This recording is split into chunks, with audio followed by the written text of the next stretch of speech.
आंसू के गैस के गोले और लकड़ी में लगा हुआ कुछ कील का और कांटे की चीज़ें, उस समय करंट नहीं लगाया जाता था, इस बार करंट लगाया गया। मैं पूछना चाहता हूं कि छात्रों का आंदोलन के बाद सरकार उनका बात सुन के पार्लियामेंट में बिल लेके आता है, ये अच्छा है, या जो आंदोलन होता है तो उसको कुचलने के लिए देश में इमरजेंसी लगा देता है, वो अच्छा? आप बता दीजिए। मैं इमरजेंसी को तो नहीं देखा हूं, लेकिन इमरजेंसी में क्या क्या हुआ है वो अभी दिल्ली की राजधानी में भी देखने को मिल गया है। तो ये इमरजेंसी के बराबर ही हुआ है हमला, कम नहीं है। इमरजेंसी से कम अन्याय नहीं कर रहे हैं आप लोग। और याद करिए अध्यक्ष महोदय, अगर इमरजेंसी इन्हें याद आ गई है, अगर इमरजेंसी अध्यक्ष महोदय इन्हें याद आ गई है, तो इमरजेंसी के बाद भी परिवर्तन हुआ था और हमें भरोसा है कि इसके बाद भी परिवर्तन होगा। लेकिन आपको भगवान भी माफ नहीं करेंगे, क्योंकि और ये पाप की श्रेणी में नहीं आता है, महापाप की श्रेणी में आता है। अखिलेश जी, शिक्षा की रक्षा के लिए जो आंदोलन हुआ है वो हमेशा आंदोलन जीतेंगे। संसद का मानसून सत्र चल रहा है और अखिलेश यादव ने जो दिल्ली में हुए लाठीचार्ज पर संसद में जमकर हमला बोला है। आप इन तस्वीरों को देख रहे हैं। ये संसद के सत्र में अखिलेश यादव ने वो सब मुद्दे उठाए जिस तरह से जो लाठीचार्ज किया गया छात्रों पर, किस तरह से ब्रूटली लाठीचार्ज किया गया था, उन मुद्दों को सदन में उठाया है और बताया है कि जिस तरह से छात्रों को लाठी डंडों में किस तरह से कीलों को फंसाकर इस तरह की तस्वीरें सामने आई, किस तरह से छात्रों को बेरहमी से पीटा गया पुलिस के द्वारा। ये सब संसद के अंदर उठाया गया है। ये अब इस समय सबसे बड़ा मुद्दा बनता जा रहा है। और इस समय बात करते हुए किरण रिजिजू ने भी जो बात बोली कि इमरजेंसी में ऐसा हुआ था, तो उसके बाद क्या अखिलेश यादव ने बोला है, आप पूरी वीडियो सुनिए। अध्यक्ष महोदय, मैं आंदोलन को बहुत दूर से देख रहा था और उस आंदोलन में जो जीत के बाद नारा लगा, एक नारा लगा अध्यक्ष महोदय, सरकार के खिलाफ नारा लगा कि सरकार को ये अहंकार था कि सरकार झुकती नहीं है। लेकिन उन्हीं नई पीढ़ी के लोगों ने ये वो नारा दिया कि झुकाने वाला चाहिए, सरकार भी झुकती है। और सरकारों को झुकाना भी नौजवानों को आता है। सरकार झुकी और स्वीकार किया उन्होंने। जो करोड़ों नौजवान जो मांग कर रहे थे कि सबसे पहले जो मंत्री जी हैं वो इस्तीफा दें, और बिंदु दूसरे अलग हैं जो हम लोगों को जानकारी में मिल रहा है। अध्यक्ष महोदय, सरकार हर विषय पर स्वीकार किया है, लेकिन पता नहीं अध्यक्ष महोदय ये बात समझ में नहीं आ रही है कि सदन में उन आश्वासनों को क्यों नहीं रख रही है सरकार, जो सहमति बनी है। और उसके बाद अध्यक्ष महोदय, हम लोगों ने देखा कि जब मंत्री जी लौटे हैं, मंत्री नहीं रहे, उसके बाद सदन के बाहर उनका स्वागत किया गया। अध्यक्ष महोदय, जो स्वागत हुआ उसके लिए हमें कोई शिकायत नहीं है, लेकिन माननीय सदस्यों को कितनी बड़ी राहत मिली होगी, कितने बड़े संकट से बचाया उन्होंने। एक प्रधान जी को हटा करके प्रधानमंत्री बचा लिया आपने। और ऐसा अध्यक्ष महोदय आंदोलन किसी ने नहीं देखा, जिस आंदोलन में नई पीढ़ी के लोग, कम उम्र के लोग निकल करके आ गए और जो नारे दिए गए। ये सरकार पिछले कई वर्षों से नकारात्मक प्रचार पर टिकी हुई थी, नकारात्मक राजनीति करती थी और न जाने कितने हजार करोड़ रुपए खर्च किए होंगे सरकार ने नकारात्मक राजनीति के लिए। लेकिन नई पीढ़ी को मैं बधाई देना चाहता हूं, उनके मनोबल को और उनकी एकता को, और जिस तरीके से उन्होंने प्रचार किया, अंततः सरकार को झुकना पड़ गया। भाजपा वचन नहीं देती, जुमला देती है। तो मुझे उम्मीद है कि सभी युवा नौजवानों का जो मांग किया उन्होंने, उन सभी मांगों को सरकार स्वीकार करेगी। और सरकार ये भी स्वीकार कर लिया होगा कि कोई दल मजाक में बना तो कितनी बड़ा दल बन गया। जो कोई चीज मजाक से शुरू हुई वो कितना सीरियस हो गई, और इतना सीरियस हुई कि हमारी सरकार लोकतांत्रिक हो गई कि जो उनको धरने पे बैठने दिया। सरकार लोकतांत्रिक थी कि उन्हें धरने पर बैठने दिया। हमने वो भी समय देखा है कि जहां पर धरने पर नहीं बैठने दिया, वर्षों वर्ष लोग बैठे रहे धरने पर, उनकी सुनी नहीं गई। इसी दिल्ली को घेरा था किसानों ने, और सरकार को लगा कि चुनाव आ गया तो सरकार ने तीनों काले कानून वापस ले लिए। जब सरकार घबरा जाती है, डर जाती है, तो सरकार स्वीकार कर लेती है। इसीलिए वो नारा मुझे अक्सर याद आता है कि झुकाने वाला चाहिए, सरकार भी झुकती है। जो विषय लाया गया है कि prevention of unlawful means act, सरकार को कम से कम ये बताना चाहिए था कि 2024 में जब ये लेकर के आए थे तो आज 2026 में कैसे पेपर लीक हो। और केवल गिनती के 1-2 पेपर लीक नहीं हुए हैं, ये ऐसा आंदोलन रहा जिसमें मां बाप और नई पीढ़ी के लोग सब जुड़ गए। अगर हम ये माने कि 20 लाख बच्चों ने परीक्षा लिखी थी और उनके घर परिवार के सदस्यों को हम इसमें जोड़ दें, दादा दादी, माँ बाप और परिवार का कोई सदस्य, तो 5 लोग प्रभावित थे। और 5 गुणा 20, 1 करोड़ लोग नाराज हुए सरकार से। और अक्सर हम पॉलिटिकल लोग हैं, हम लोग जानते हैं जब कभी आंदोलन करते हैं तो कितनी तैयारी करानी पड़ती है, गाड़ियों का इंतजाम, खाने का इंतजाम और इंतजाम। लेकिन ये पहला आंदोलन देखा कि जिसमें माँ बाप भी जुड़ गए और कहा कि जाओ बच्चों आंदोलन करो, हम आपके साथ हैं। ये पहला आंदोलन ऐसा देखने को मिला है। और केवल दिल्ली में नहीं हुआ ये, केवल दिल्ली में नहीं हुआ ये।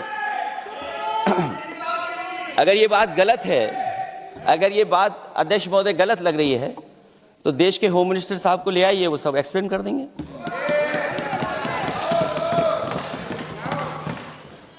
पहला आंदोलन जिसमें माँ बाप ने साथ दिया, क्योंकि परीक्षा से कितना दुखी हैं लोग।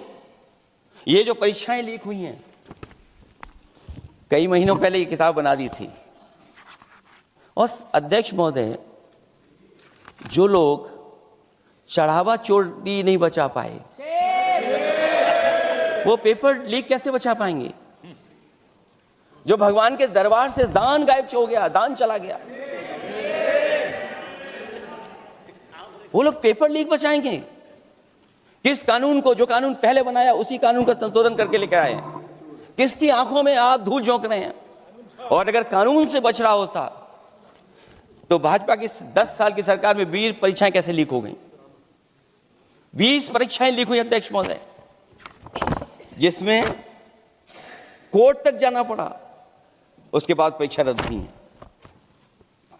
दरोगा भर्ती का पेपर लीक हो गया, जूनियर इंजीनियरिंग के भर्ती का पेपर लीक हो गया, ग्राम विकास पंचायत अधिकारी का परीक्षा लीक हो गया, नलकूप चालक भर्ती का, यूपी टीईटी का परीक्षा लीक हुआ। और एक बार नहीं हुआ, 3 बार पेपर लीक हुआ यूपी टेट का। हाई स्कूल बोर्ड का परीक्षा लीक कर दिया, इंटरमीडिएट की बोर्ड की परीक्षा लीक हुई, इंटरमीडिएट का फिर परीक्षा का लीक हुआ, कई बार हुई। सिपाही भर्ती लीक हुई। आप सोचिए कितनी परीक्षा लीक हुई हैं। और नीट परीक्षा कोई पहली बार लीक नहीं हुई, दोबारा लीक हो गई, कानून बनने के बाद लीक हुई। सहायक प्रोफेसर भर्ती लीक है, लेखपाल भर्ती लीक हुई। यूपी जैसे स्टेट, जो सबसे बड़ा स्टेट है, जहां से प्रधानमंत्री चुनकर के आते हो, वहां तक पेपर लीक हो जा रहा है। और जो संस्था परीक्षा एग्जामिनेशन करा रही है, वो एनटीए में भी आउटसोर्स कर दिया आपने। हम विपक्ष के लोगों को तो डर ये लगता है अध्यक्ष महोदय, कहीं ऐसा ना हो कि ये पूरी सरकार को आउटसोर्स कर दें। आउटसोर्स सरकार है, जो सबसे विश्वसनीय संस्था है, उसमें आउटसोर्स पे आपने कर्मचारी को रखा हुआ है। किस बात की जवाबदेही है? यही अकाउंटेबिलिटी है आपकी? कहीं अकाउंटेबिलिटी ये तो नहीं है? आप अकाउंटेबिलिटी को ये ना कहीं समझ बैठे हों कि अकाउंट को भर दे वो एबिलिटी वाला ही हमें चाहिए, कहीं वो अकाउंटेबिलिटी तो नहीं है? आप बताइए, एनटीए को आउटसोर्स किया हुआ है आपने। जिस संस्था की जिम्मेदारी है महत्वपूर्ण परीक्षा कराने की, उसमें सब आउटसोर्स। और ये सच कहा कि कांग्रेस पार्टी के हमारे सदस्य ने मांग की है कि वो हम लोगों को पता होना चाहिए आखिरकार कौन लोग थे जो आउटसोर्स होकर के बैठ करके परीक्षा में इस तरह की घोटाला कर रहे थे। आखिरकार जवाबदेही क्या है, किसकी थी? और फिर केवल नीट की परीक्षा की बात करें और परीक्षाओं की बात करें, अगर हम अध्यक्ष महोदय, जब से सरकार बनी है तब से सरकार की कोशिश रही है कि शिक्षा, परीक्षा और यूनिवर्सिटी का ताना बाना पूरा ध्वस्त हो जाए, उसको एक रंगी बना दें हम, उसमें अंडरग्राउंड अनरजिस्टर्ड लोग शामिल हो जाएं। ये पिछले जब से भारतीय जनता पार्टी की सरकार आई है तब से हो रहा है। और फिर शुरुआत कहां से होती है? क्योंकि आप नहीं चाहते कि देश के गरीब लोग पढ़ें लिखें आगे बढ़ें। सरकार ने सबसे पहले हमला किया प्राइमरी स्कूल पर, और प्राइमरी स्कूल कितने बंद किए हैं आपने? जहां से बच्चे की शिक्षा की यात्रा शुरू होती है। एक गरीब परिवार का बेटा, बच्चे कहां से पढ़ करके निकलते हैं? सबसे पहले प्राथमिक शिक्षा सरकारी स्कूलों से पढ़ करके निकलते हैं। हमारे बहुत सारे माननीय सदस्य होंगे, वो उन्हीं प्राथमिक विद्यालयों से पढ़ करके आज इस सदन तक पहुंचे होंगे। आपने सबसे पहले स्कूलों पे हमला किया, और प्राइमरी से लेकर के नौकरी तक पे आपने हमला किया है। युवाओं के भविष्य पर आपने चोट पहुंचाने का काम किया है। और जो प्राइमरी स्कूल जो आपने बंद किए हैं, वो इसीलिए बंद किए हैं आपने कि पिछड़े, दलित और गरीब के वर्ग के परिवारों के बच्चे पढ़ लिख न जाएं। क्योंकि आज भी अगर हम देखते हैं प्राइमरी स्कूल में कौन पढ़ने जा रहा है? सबसे समाज के गरीब परिवार के बच्चे पढ़ करने जा रहे हैं। सबसे पहला हमला आपने वही किया, और इसीलिए किया क्योंकि नींव पर ही अगर हमला होगा तो ये आगे नहीं बढ़ पाएंगे। जो आंकड़े सरकार के बताए गए हैं, 1 लाख से ज्यादा सरकारी प्राइमरी स्कूल बंद कर दिए सरकार ने। और अगर ये बात गलत है तो हमें उम्मीद है सरकार इस पर भी जवाब देगी। और अगर हम आंकड़े निकालें तो जो आंकड़े दिखाई दे रहे हैं, यूपी में सबसे ज्यादा प्राइमरी स्कूल बंद हुए हैं। और ये सरकार के आंकड़े हैं कि 7 लाख से ऊपर विद्यालय थे जो अब 6 लाख रह गए हैं। और यूपी में तो सबसे ज्यादा बंद हुए हैं। उत्तर प्रदेश में 26,386 सरकारी प्राइमरी स्कूल बंद कर दिए सरकार ने। और केवल प्राइमरी स्कूल बंद नहीं किए हैं, नौकरी पे भी हमला किया है। 69,000 शिक्षक भर्ती को लेकर के बड़े पैमाने पर घोटाला किया गया, और घोटाला इतना बड़ा है कि वो सभी कोर्टों में गए हैं और पिछले कई वर्षों से आंदोलन कर रहे हैं।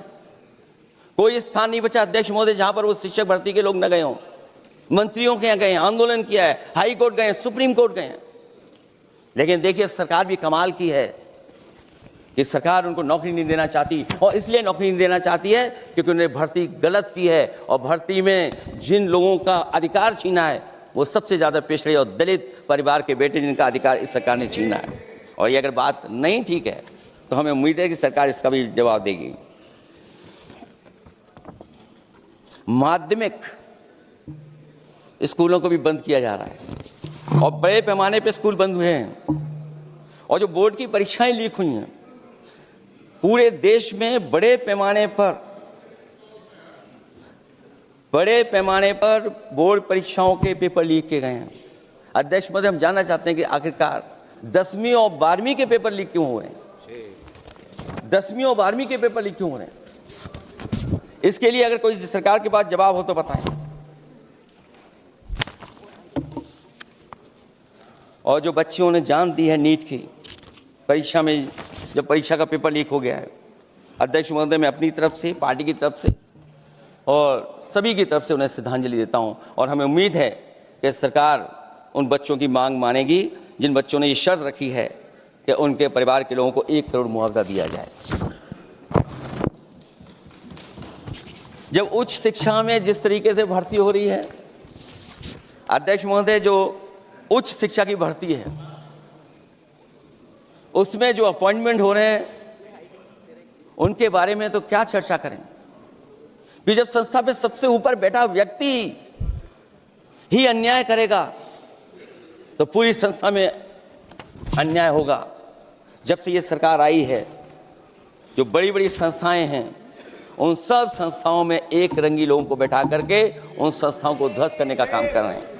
और न केवल उन संस्थाओं को खराब कर रहे हैं, बल्कि अध्यक्ष महोदय, उत्तर प्रदेश में एक स्वतंत्र सेनानी, उनके नाम पर यूनिवर्सिटी बनी, मौलाना जौहर यूनिवर्सिटी। यूनिवर्सिटी बनकर के तैयार हो गई। इन्होंने कोई सरकारी यूनिवर्सिटी नहीं बनाई,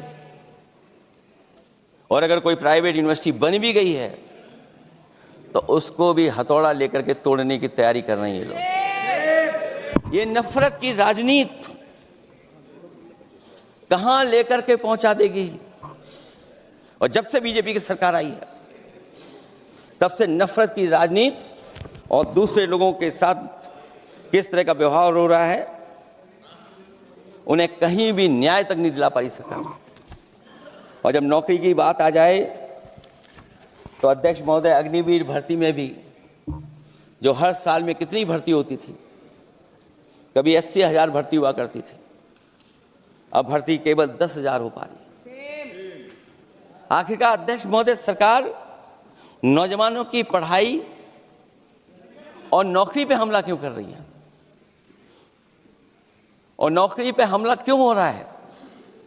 जब आप ये कहते हैं कि हमारे नौजवान हमारी डेमोग्राफिक डिविडेंड बन करके आए हैं, कहीं यही नौजवान हमारी आपदा न बन जाए, इसके बारे में भी सरकार को सोचना चाहिए। और मैं ये जरूर कहना चाहता हूं कि अध्यक्ष महोदय, अगर शिक्षा अच्छी होगी, परीक्षा सच्ची होगी, तो तरक्की भी पक्की होगी।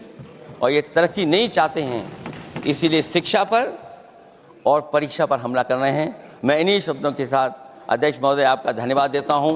और जो बिल लेकर के आए हैं आप, बिल तो 24 में भी लेकर के आए थे आप, जो 24 में बिल लेकर के आए थे, उसके बाद नीट परीक्षा का पेपर लीक क्यों हो गया, ये आप बता देना मंत्री जी। आपको एक कानून बनाने के बाद दूसरा कानून बनाना पड़ रहा है, ये क्या वजह है? और आपको मंत्री जी का स्वागत इसलिए करना पड़ रहा है कि आपको संकट से बचा लिया।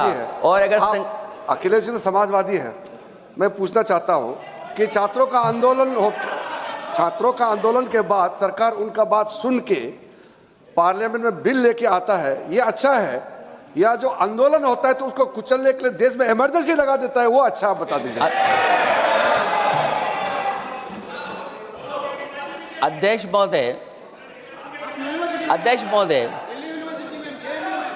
महोदय, मैं इमरजेंसी को तो नहीं देखा हूं, लेकिन इमरजेंसी में क्या क्या हुआ है वो अभी दिल्ली की राजधानी में भी देखने को मिल गया है। आंसू के गैस के गोले और लकड़ी में लगा हुआ कुछ कील का और कांटे की चीजें, उस समय करंट नहीं लगाया जाता था, इस बार करंट लगाया गया। तो ये इमरजेंसी के बराबर ही हुआ है हमला, कम नहीं है। इमरजेंसी से कम अन्याय नहीं कर रहे हैं आप लोग। और याद करिए अध्यक्ष महोदय, अगर इमरजेंसी इन्हें याद आ गई है, अगर इमरजेंसी अध्यक्ष महोदय ने याद आ गई है, तो इमरजेंसी के बाद भी परिवर्तन हुआ था, और हमें भरोसा है कि इसके बाद भी परिवर्तन होगा। और अध्यक्ष महोदय, मैं आखिरी में कहना चाहता हूं,